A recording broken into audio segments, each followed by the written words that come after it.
I know. It's because I'm white. If I wasn't actually at her side holding her hand, people dismiss the idea of me as her partner. I mean, what would a blonde-haired, blue-eyed white guy be doing with a brown-skinned, beautiful black woman like her? He asked, "So, have I earned the right to take you out yet, Miss Afia?"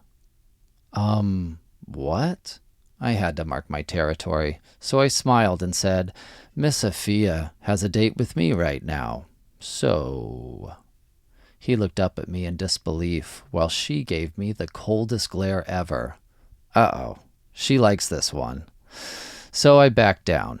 Suddenly, the customer that was waiting came over and stood on the other side of Tyrell. He looked at me first, then looked at Tyrell, and asked in a calm, deep voice, "Is everything okay, Ty?" Afia answered in her sweet voice, "Everything is fine, but Connor's right. I do have plans with my friend right now." She emphasized friend and touched his hand. I resisted the urge to roll my eyes and stepped back slightly, leaning my forearm against the wall near the counter. I waited for her. She grabbed a pen and a piece of paper from the counter and started writing her number. It was her real number, too. I saw it. I averted my eyes. She can have that one. My eyes landed on the person I thought was a customer, who also stepped back. He was obviously Tyrell's friend. No, not friend. Relative. Brother. He had to be. They looked alike, but he looked older than Tyrell, who was about my age. They had the same features: strong jawline, high cheekbones, full lips, small ears. I notice ears. And eyes. They both had gray eyes. Their similarities stopped there. Tyrell was thinner, a couple of shades lighter, curly-haired, and he had a laid-back way about him. The brother had dark brown skin, a muscular build, and a dark Caesar haircut with circular waves going around. He was gorgeous, and he was definitely military. I could tell because I'm a Marine, and we military persons have a way about us. From a few yards away, I kept giving subtle looks to this attractive man who wasn't leaving much to the imagination. He was wearing black bicycle pants that showed off his muscular calves and thighs. A white t-shirt that barely covered his bottom showed off his muscles, especially since his arms were folded across his broad chest. I would have given anything to be in between those thighs at that moment. I literally found myself growing at the thought. In one of my subtle glances, he caught me, and I quickly averted my eyes to look over his head.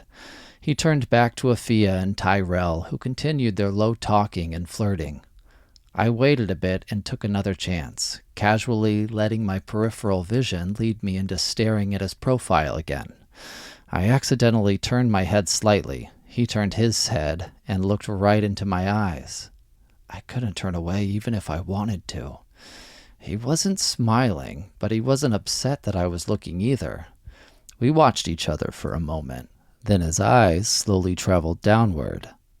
I realized while I was trying to be subtle, he was now overtly checking me out. I was wearing work clothes, a black Comcast short-sleeved shirt and khakis, so there was nothing special about it. But his eyes took their time anyway. He took in my blonde hair that I had been growing out since I left the Marines. He looked at my arms, which, while not as big as his, had some definition. I used to run and lift weights, but not as often anymore. His eyes reached back up to mine, and he was staring into my bright blue ones as I was drowning in all the silver he was giving me. He pulled in his bottom lip, looked up at me again, and smirked. I didn't smile back. We broke eye contact when Tyrell pulled on his arm. "Come on, Mel. Afia, I'll call you later, sweetheart." "Bye, Ty," she called after them. Mel allowed his brother to take him away without a glance back at me. Afia clapped her hand in front of me. "Hey, don't do that again. If I scared him off, then he wasn't for you." She rolled her eyes. Afia had been my best friend since she was 14 years old and I was 15. And I had helped her about 100 times with her hairstyles, so I knew a thing or two about black hair. She linked her arm through mine and we left Williamson Pharmacy together in College Hill.